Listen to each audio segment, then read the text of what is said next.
a system that is not designed to prosecute. The judges are not accustomed to having to prosecute a police officer. The district attorneys are surely not accustomed to prosecuting a police officer. Thus, it took Tom Orloff weeks to figure out that he should bring a charge that anybody that saw the videotape shooting of Oscar Grant knew that a charge should have been brought immediately. What was so difficult for Mr. Orloff that would make him to retire, by the way? Right. Before he had to end his career on the case of the century. One that would determine whether or not this system actually is willing to prosecute its own bad apples. Well, let's take a look at it. We went in and we were able to participate in the opening arguments of both District Attorney and Prosecutor Stein. On day one of the opening argument, present there was the new District Attorney, not Nancy Orloff, Nancy O'Malley. Why would I call her Nancy Orloff? Because she's going to try to get on. And she assured me that they brought the whole team down to fight this case. So I said to her, Miss O'Malley, we need to fight this case. And those were my words to her. She said, we brought the whole team. We've got 15 people down here. Well, Mr. Stein made a decent opening argument. Could have been a little stronger, but it was decent. He raised points that the murder of Oscar Grant was not produced by Oscar and his friends, but that the murder of Oscar Grant was produced by police officers gone wild. He didn't use those words. He used the terms chaos, disorder, distrust, and one other term that he expressed was produced by the involvement of the BART officers. However, Mr. Raines made it clear that Anthony Peroni is not on trial. Johannes Messerly is. But the chaos that was produced clearly began with the contact made by Anthony Peroni with Oscar and his friends.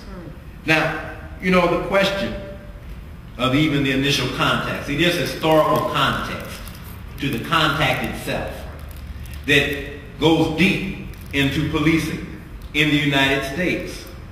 One of those reports on justifiable homicides, this one coming from the USA Today, talks about the fact that in a short span of years, I think it was 1976 to 1998, there was an average justifiable homicide per year of about 400 victims. Of those 400 victims of justifiable homicide, some 35% of the victims of justifiable homicide in the country are black males. Now, black males make up, around about 5 or 6% of the country's population. So it looks like the only place where integration works is prison and police produce homicides. The Justice Department made it clear to point out, well, black males are also responsible for the shootings of more police than other people. That's because we get shot at more than other people. If you get shot at more, you'll shoot back more. And I think that the system is very clear on that particular point, because in this city, a young man, Lavelle Mixon, engaged that very encounter. If you get shot at more, you will shoot back more. So now we're looking at the DA attempting to raise an argument to do what no district attorney has ever done before. That is to actually try a police officer for the murder of a citizen, and in this instance of a young black male, who now, for perhaps one of the few times in history, has to be defended by a system that traditionally prosecutes young black males, now the prosecutor has the awesome task of having to defend the humanity of a young black male. Let's think of the new genre or the new position the DA has to take, given that position is not taken any other time of the year. So now we're in the heart of it. Mr. Raines' principal argument is that his man made a mistake. He's going to bring in the experts, they claim, quote unquote, in police stress and psychology, and the experts in the use of the taser. He's going to take time to contradict himself, by the way. He contradicted himself, Mr. Raines, a few times in the opening argument, because he argued against the use of video by the DA.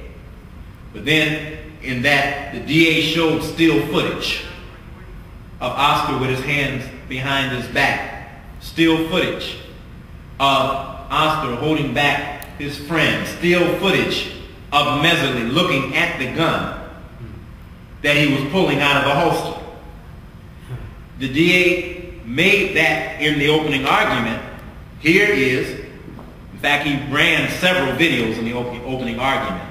And as the judge said in the earlier hearings, the videos are going to make this case.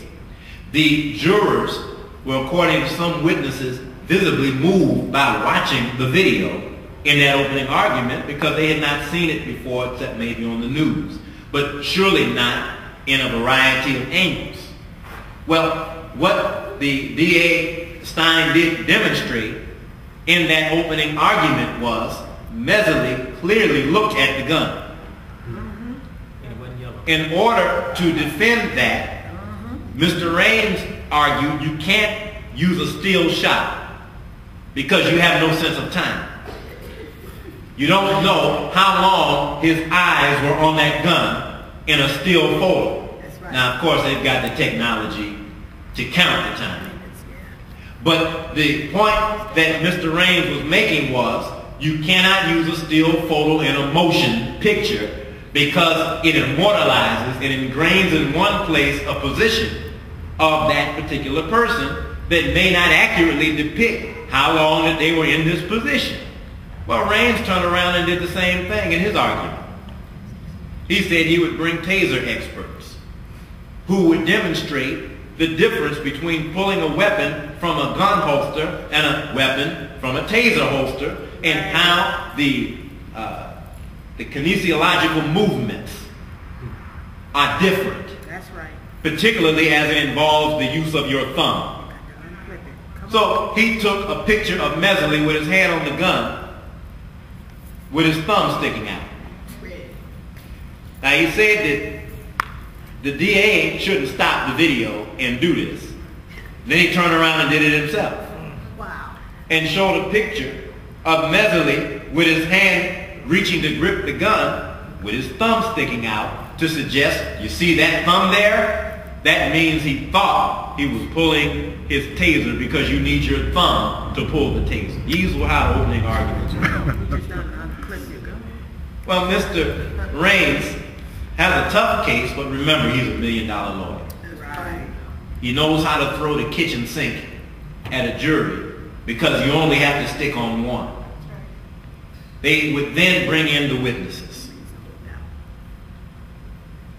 By the way, Mr. Raines also included in his argument that Oscar and his friends were vehemently resisting arrest, which of course we all know, and is even more clear to me now, that they did not. The prosecutor, after these arguments were made, would call the witnesses beginning on Thursday afternoon and into Friday. The witnesses that have been called to this point, all but 2, have been witnesses who captured video of the events themselves. The first witness was the county's video technician or expert